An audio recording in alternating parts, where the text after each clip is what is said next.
ప్రేజలాడందరికీ ఫిబ్రవరి నెల 11వ తేదీ అలసిన వాణిని ఓరడించు మాటలు చదువుతున్నాను. ఈ దినం పుట్టినరోజు పిల్లలు జరుపుకుంటున్న వాళ్ళనందరినీ యేసు ప్రభు వారు సమృద్ధిగా దీవించునుగాక. ఈయన తన ద్వారా దేవుని యొద్దకు వచ్చు వారి పక్షమున విజ్ఞాపనము చేయుటకు నిరంతరము జీవించుచున్నాడు గనుక వారిని సంపూర్ణంగా రక్షించుటకు శక్తిమంతుడై ఉన్నాడు. హెబ్రీ పత్రిక 7వ అధ్యాయం 25వ వచనం. మనం ప్రభువైన యేసుక్రీస్తు యొద్దకు వచ్చినప్పుడు మనమందరము ఏదో ఒక తప్పు లేక పతనము లేక బలహీనత మనలో కలిగి ఉందుము. ఏ ఒక్కరును అవి లేకుండా ఉండరు. ఈ బలహీనతలు మనము మన తండ్రుల నుండి వారు వారి తండ్రుల నుండి ఇలాగున స్వతంత్రించుకొనిరి. మనము పాపములో జన్మించితిమి. 51వ కీర్తన 5వ వచనం. తండ్రికి చెడ్డ కోపం ఉన్న ఎడల తప్పక పిల్లలు దానిని కలిగి ఉందురు. తండ్రికి డబ్బు విషయమై పేరాశ ఉన్న ఎడల పిల్లలు కూడా అలాగే ఉండేదరు. తండ్రికి అహంకార గర్వపు మనసు ఉన్న ఎడల పిల్లలు కూడా దానిని కలిగి ఉందురు. అలాగున మనము తండ్రుల బలహీనతలను స్వతంత్రించుకొనుచున్నాము.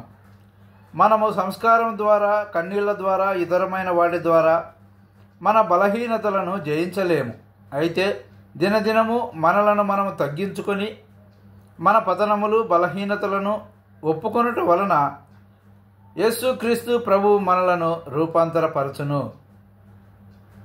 ప్రభు అయిన యేసుక్రీస్తు మన ప్రధాన యాజకుడు గనుక మన బలహీనతలను తన భుజంపై భరించును. మన బలహీనతలు, హద్దుబాటులు, పతనములన్నిటితో ఆయన యొద్దకు వెళ్ళు ఆధిక్యతను మనము కలిగి ఉన్నాము. కావున విశ్వాసంతో మనము ఇలాగున ఆయనతో చెప్పవలెను: నా ప్రభువా, నా హద్దుబాటులు, పతనములు, తప్పులను ఒప్పుకొనుచున్నాను. నన్ను కరుణించుము. వీటన్నిటిపై నాకు విజయము దయచేయుము.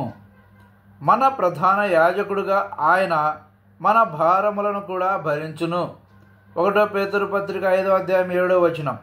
ఎటువంటి బలహీనత, హద్దుబాటు, పొరపాటు అయినను నిన్ను మోయుటకు ప్రభువైన యేసుక్రీస్తుకు చాలా బలమైన భుజము కలదని నమ్ముము. మన బలహీనతలు, పతనములలో ఆయనే మనకు బలము, మన ఉత్తరవాది. 1 యోహాను పత్రిక 2వ అధ్యాయం 1వ వచనం.